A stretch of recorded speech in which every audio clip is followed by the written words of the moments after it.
Hey there, Yuris here, and welcome to the Community ROI podcast. Here, senior community experts tell the truth, the whole truth, and nothing but the truth about how a community impacts business growth. By listening to these conversations, you'll get actionable steps on how to connect community goals with business goals to skyrocket business growth while still bringing extreme value to community members. And my guest is Brian Oblinger, a seasoned community expert who's been in online community space since 1919s. From content moderator to the VP of customer experience and global community, and now helps brands engage their customers to increase satisfaction, lower costs, and generate more revenue through the power of community and customer experience as a community strategic consultant. So welcome, Brian. Hey, thanks for having me, and thanks for doing this podcast. I think it's sorely needed, and hopefully people are learning a lot. So yeah, it's great. That's the main idea. Let's jump to the meaty part. But let's start from the beginning. So, for you personally, what's your definition of a community goal?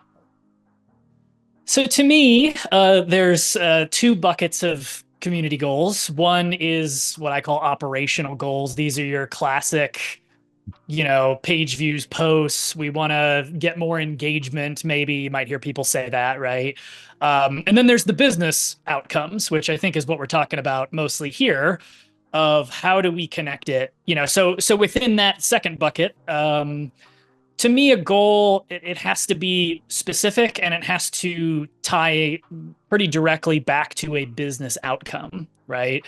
As I think about what businesses care about, I've worked with several hundred of them now, and what I've come to understand is that they may talk about things differently. They may have different names. People in businesses often think that what they're doing is unique and special and different. But what you really find out is that there's kind of like six core business goals that people care about. One is brand, which is just what's our awareness? Are we building pipeline? Second one is land, right? How many customers are we getting? How many net new customers? There's expand. Are they buying more stuff? Do we have more products to sell them? There's retain. Are they happy? Are we keeping them longer?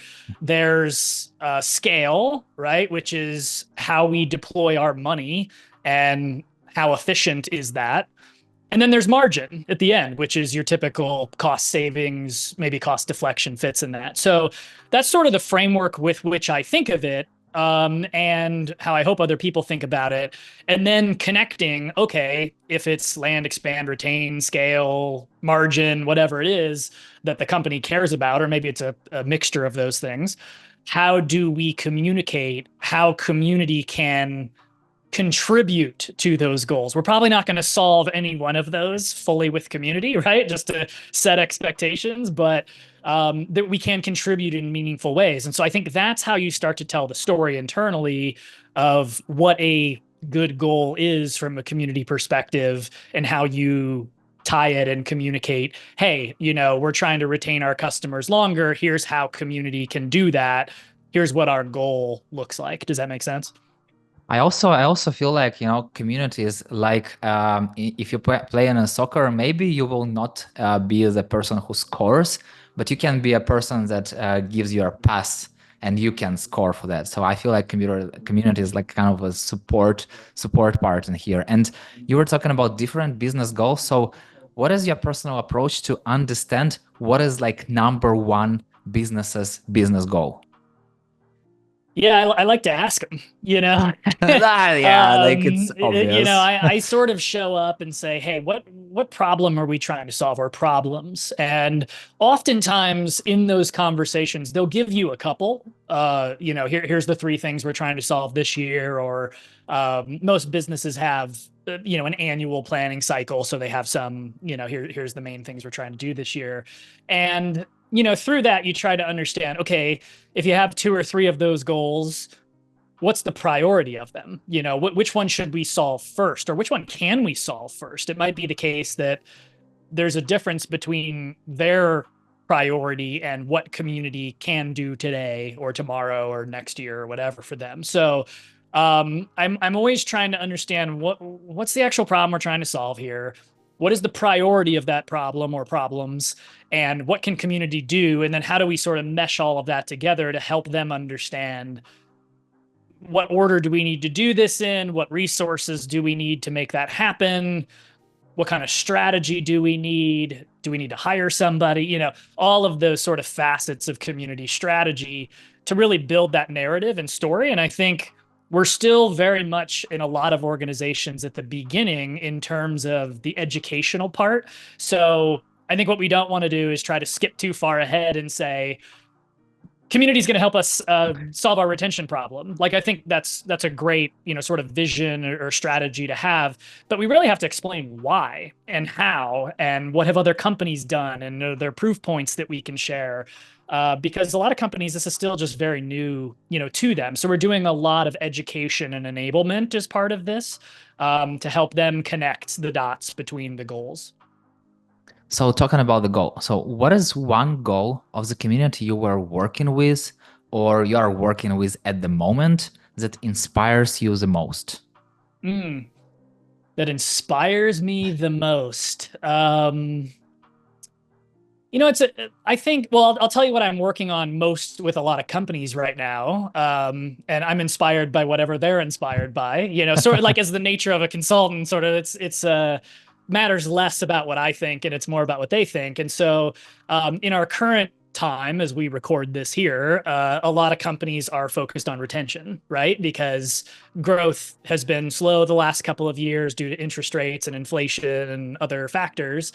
So a lot of businesses pivoted their strategy overall as a business and the goals to, okay, we're not going to grow. We're not going to land more customers, right? Maybe we're not even expanding our accounts. So we have to keep the ones that we have. So retention is definitely the goal du jour, and what most companies are thinking about and putting their efforts into. So that's what they're inspired by, and therefore that's what I'm inspired by, and that's what I'm helping a lot of them, try to connect the dots of, if we have this goal, if we need to keep our customers happier longer, okay, how does community contribute to that? So I would say that's, the primary goal that a lot of companies I'm working with are working on right now. And how exactly community helps to deal with this retention problem? Well, there's a lot of things, right? I think the word retention or the goal retention is a, it's fine to have, but I think you have to dig a lot deeper and say, well, what do we mean by that? And what are the facets of that? And you heard me mention satisfaction a moment ago. Like, I think you can't retain people who are unhappy, right? So at the core of retention, it's, are our customers happy? To what degree are they happy? Are we still meeting their needs? Is the value of our product or service in their mind, what's their perception of that relative to the cost or the spend in their mind? Because they're being squeezed on their side of, why are we paying for this thing? And couldn't we get something that's cheaper? And so, for me, it's about getting down to the atomic level of these goals and really thinking about, if we want to increase retention, great. What are the 10 things that have to happen to make that happen? And then how can community contribute to 4 or 5 maybe of those elemental things, right? Again, it's not going to solve all of it, but it might contribute to some of them. So for me, it's a lot about looking at other metrics and analytics like NPS or CSAT or customer interviews, win-loss reports from sales, kind of getting a sense of, are we sort of living the promise, of whatever the website says in terms of what you're going to get and the value and, that sort of thing.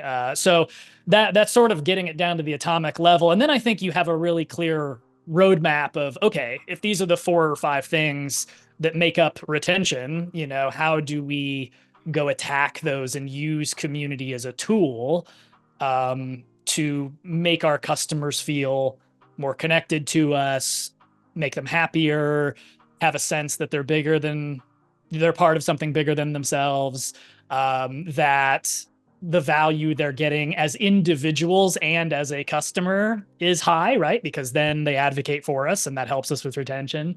So there's a bunch of things, right? Depending on the company itself and customers and all of that. But those are some of the core, I guess, atomic level things that we try to target typically. So tell me about 3 specific actions that you usually take to reach the retention goal. Yeah.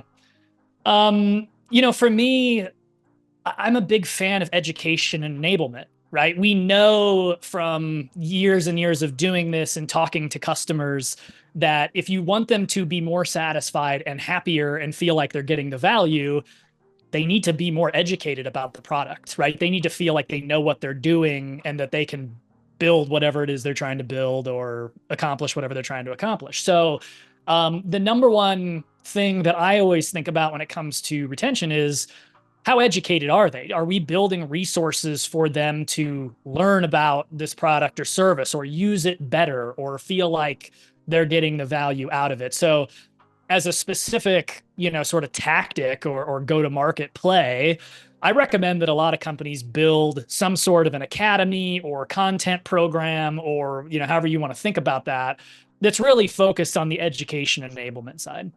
The second one is really about their success and making them a hero, right? So how do we solicit their stories and publish them and disseminate them in a way that other customers or prospects for that matter can read these and understand, oh, okay, like here's what the white space is. Here's what this product or service can do. Maybe I'm only using 10% of it, or 15% of it. You hear that a lot from SaaS companies. If they have product telemetry, they'll tell you most of our customers use less than a quarter of the available functionality, right?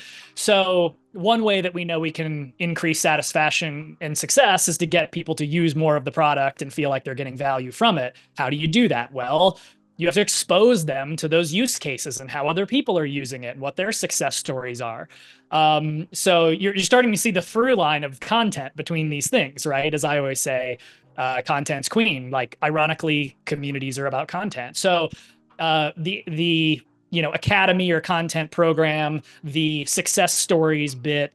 And then I think, you asked for 3, so I'll give you the third, kind of one that springs to my mind is, is there a culture in the community, right, that they want to be a part of? What we have consistently seen over the years when talking to community users and customers, and I used to see this in other ways in reporting and surveys and data, is that almost every company has a couple of competitors that are very similar in what they deliver, right? And so you'll hear from customers sometimes, they'll say, look, I could have gone to your competitor A, B, or C. They all do similar stuff. Maybe they're even lower priced than you, which would be a win for me. But I stay with you because of the community and the support that I feel I get, and that you're a partner with me, helping me drive my success, either as an individual or as a company. And that's worth a lot of money. That's valuable to me. And I would rather pay more money for your product because of the community. Now, it takes a lot of effort and time to get to that place where you start to hear people say that. So my goal in that, if that's what we're hearing, and that's what we know to be somewhat true in most organizations, then my goal is, okay, great. How do we build an experience, for those people where there's a culture that they want to be a part of and feel like they belong here? And I think when you look at, like, people always ask me, what are the best communities in the world, and I could slice that a million different ways and tell you why certain ones from my perspective are the best or good or great or whatever.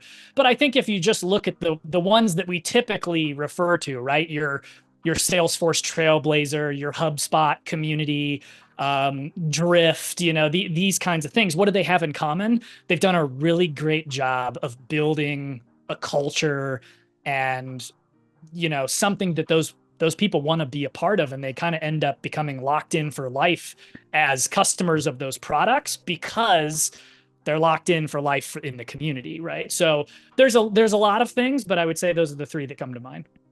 So you were telling about the retention part, and what are the additional goals that you're working on in the community? Oh, all of them, right? I mean, I'm fortunate to work with so many different types of companies at different stages, doing different things. Like before, I mentioned, sort of the categories, right, of the brand, land, expand, retain, margin, whatever. I work on all of those with everybody, right? And it's really interesting how economic forces change what those goals are. Sort of different. I work mostly in tech, in like B2B SaaS is kind of my sweet spot, although I do other things as well, consumer and developer and this and that. But a lot of times the goals are dictated by the current economic climate, by the current investment environment, but like I said, everybody kind of generally has the same set of goals. They might brand them differently or talk about them differently, but the core of them are the same. So, yeah, I work across all of them. They're all interesting problems to solve and have their own, kind of answers and ways to go about it. I think, just to mention one, right? Just to be specific for you, is the one that almost every community or company has in common, regardless of the current economic situation, is the cost reduction one, right? Like, Yeah.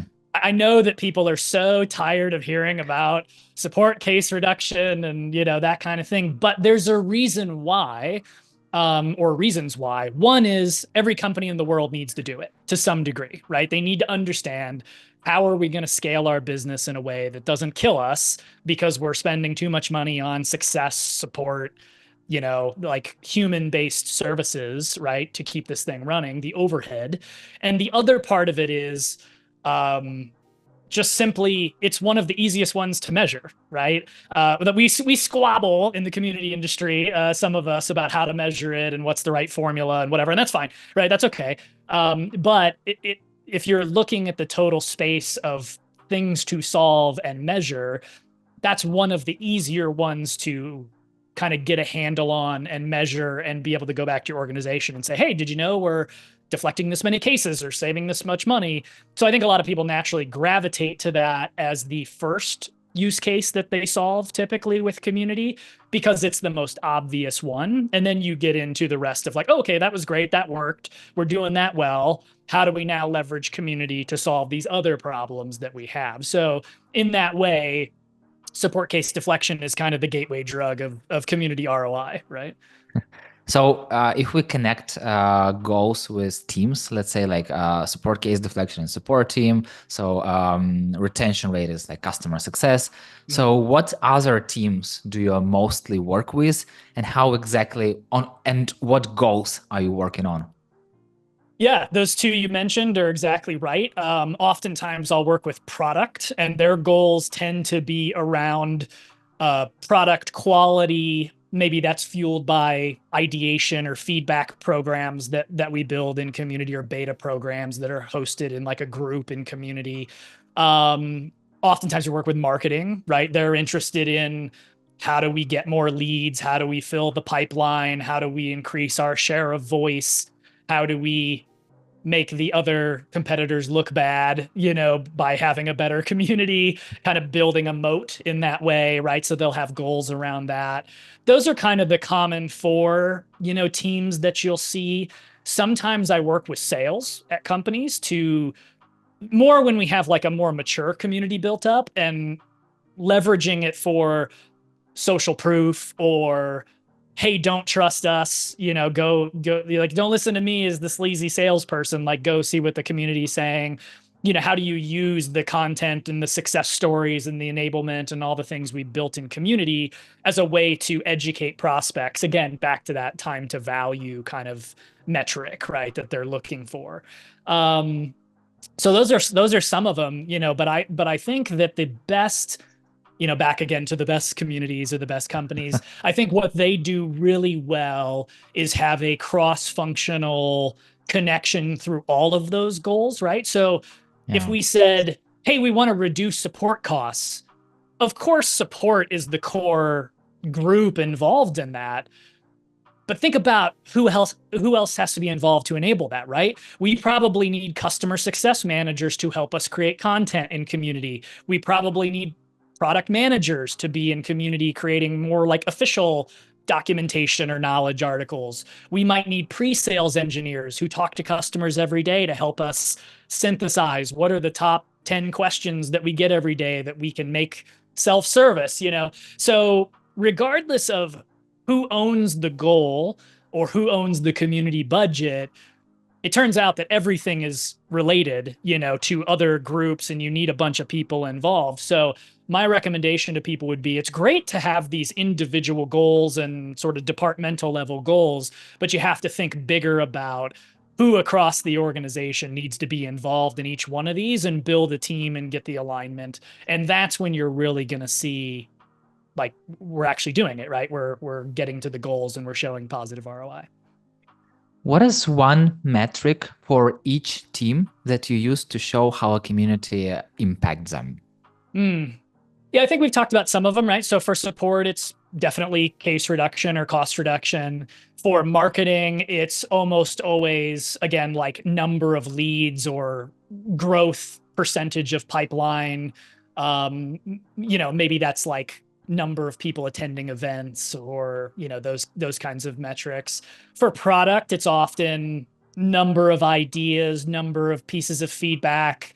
Their business outcome goal, though, is usually ship better product, so less number of defects with each release, for example. They might sort of, you know, pin that to it. For sales, of course, it's sales, you know, like how many deals are we closing, and is community helping us accelerate that in some form or fashion? Trying to think of, you know, who else. Those are kind of the core ones, I would say. And how do you encourage people from other teams to work with a community team without not just adding more work to their plates? Yeah, I've talked about this a lot. Look, I think at the end of the day, you have to answer a critical question for everyone, which is, what's in it for me? You know, I think if you go to marketing, you go to product, you go to support, you go to sales, you go to, you know, on and on and on.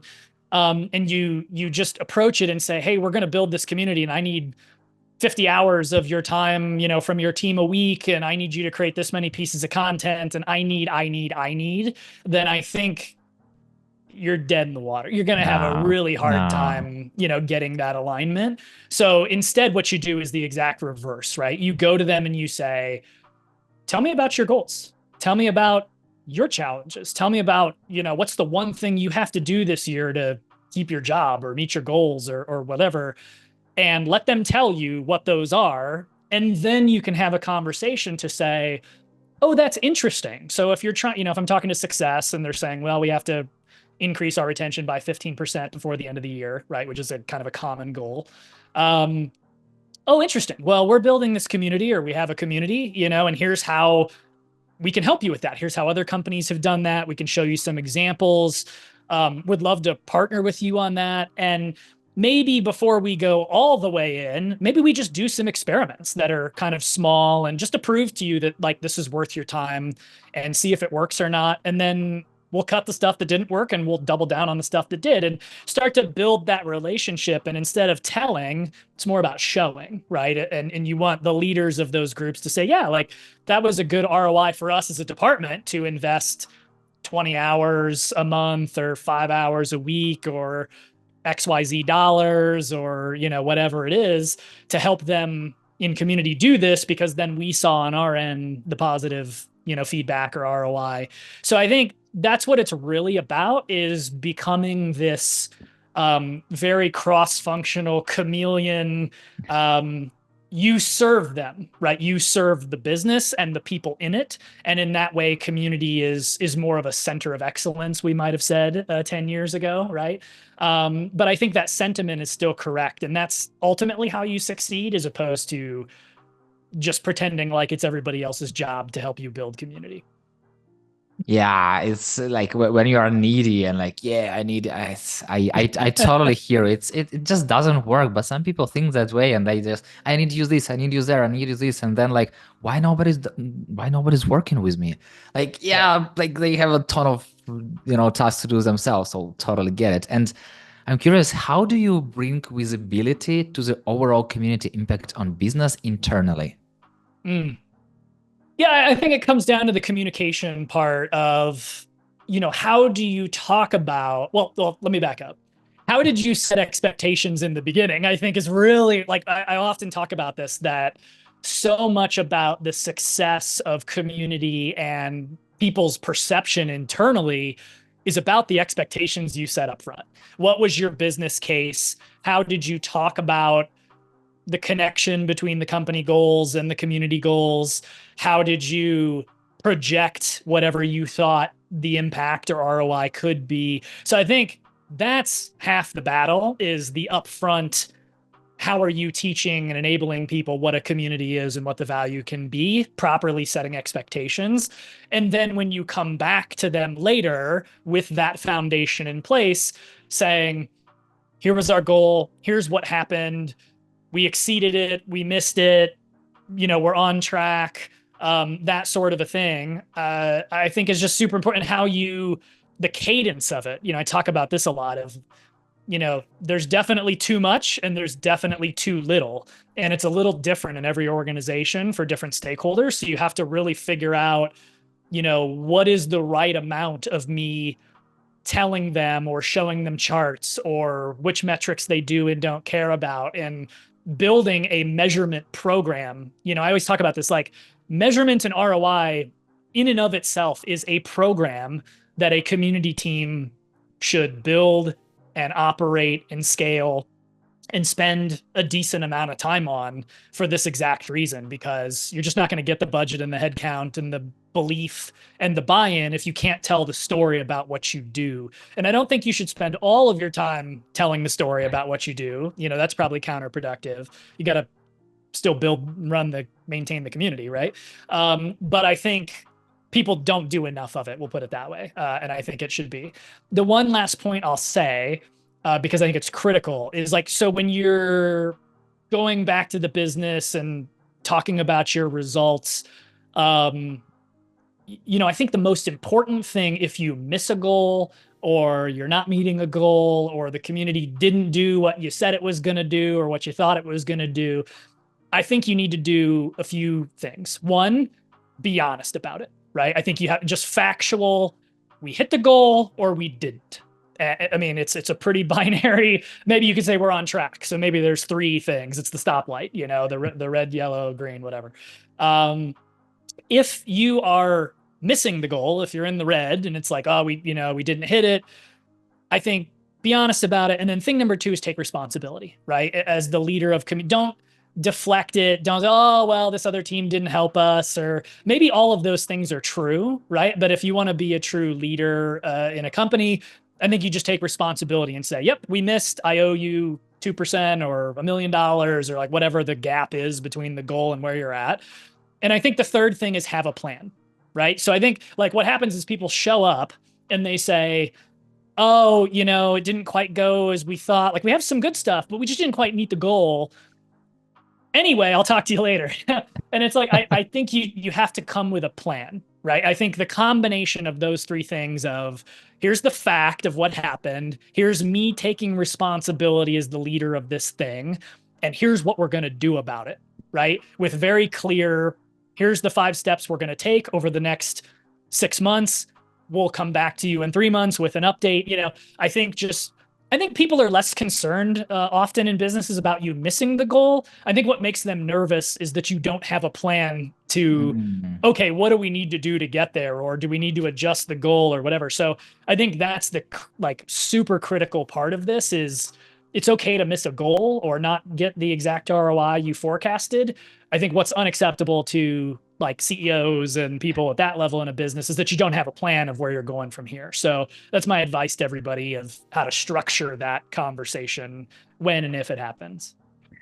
And also usually getting some really nice, good results, it's not an overnight success. And especially in the community, you have to take time. So how to deal with constant pressure, like where are the results? Where are the results? Like how to do this, how to build this story, and how to talk about the challenges and the things that you are doing in a way that it's not like promising, but also let people like other teams and managers understand that we are getting there. Yeah. Well, I think it comes back to what we were talking about before about expectation setting. I think you really need to, in the beginning, say, look, yes, we're committing to this much cost reduction or some level of increased retention or, whatever the number is. But here's the timeline on which you can expect that to happen. Or here's sort of when to expect the updates from me or the team on our progress on that. And spoiler alert, it's not going to be 3 weeks after we launch the community. I'm not going to have data for you on how much money we save from support 3 weeks in. It's just not going to happen, right? In the meantime, and I think this is the important point maybe you're getting at, is if I set the expectation of, hey, we're going to reduce support costs by 10% in the first year of community, that's an expectation setting, right? I'll get back to you in a year. But in the meantime, I'm not going to leave you hanging between now and a year from now. What I'm going to do is report on some signals or what we think directionally might be happening or our progress. And those might be more upfront of the operational metrics that we talked about at the beginning, right? How many questions are being asked? How many are getting answered? How quickly, do they get their first answer or their first marked as a solution in a support context? I think you need to do both of the setting expectations, helping people understand that it's a bit of a long game, but also feeding them little breadcrumbs along the way so that they don't lose faith and think, man, we've heard nothing from these people in 9 months. Are we doing this? Is it working? So I think you have to have a little bit of a plan of how you bridge the gap between launch and whenever that first real ROI number comes out, of how do you keep them interested and show them examples. Hey, look at this great question and answer that happened last week. We think this is going to be, like our number one thing that people are going to Google and find. You can show little bits of progress without having something with a dollar sign necessarily in front of it. Brian, I wish to have the sky's the limit, but time is the limit to our conversation. So the final question, what is one thing to do right away for someone struggling with identifying their community ROI?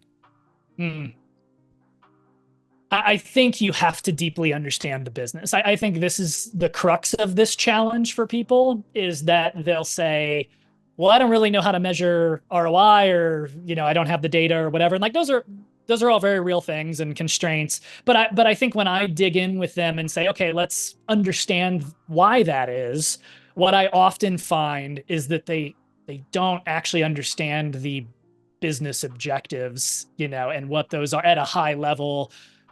And if you don't understand those, then you can't really realistically craft a community ROI goal, right?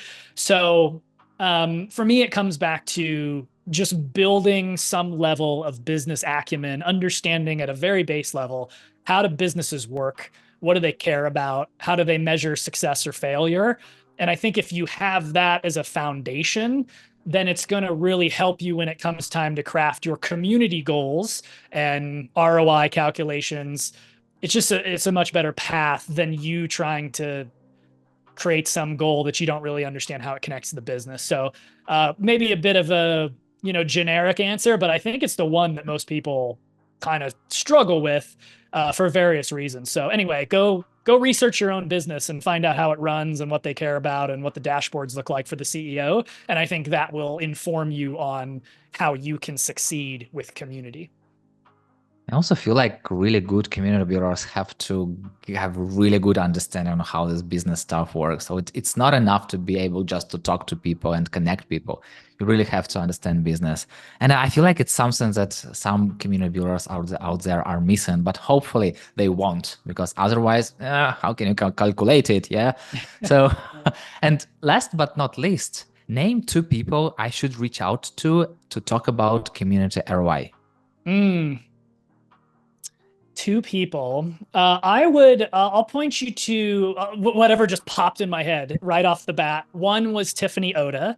I don't know if you've talked to Tiffany yet, but Tiffany's great. And she brings a little bit different perspective because she comes from the operations side of it.